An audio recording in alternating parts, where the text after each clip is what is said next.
How to outline text in Canva. Hello everyone, welcome back to our channel.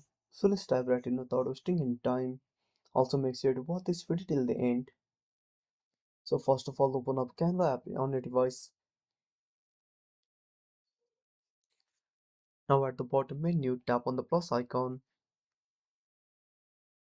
Now select the format. Now wait for some time. Again at the bottom menu, simply tap on text. Now select the text format. Now type your text. Then tap on the cross button. Now select the text box. Now at the bottom menu, simply scroll to the right and tap on effects. Again scroll to the right.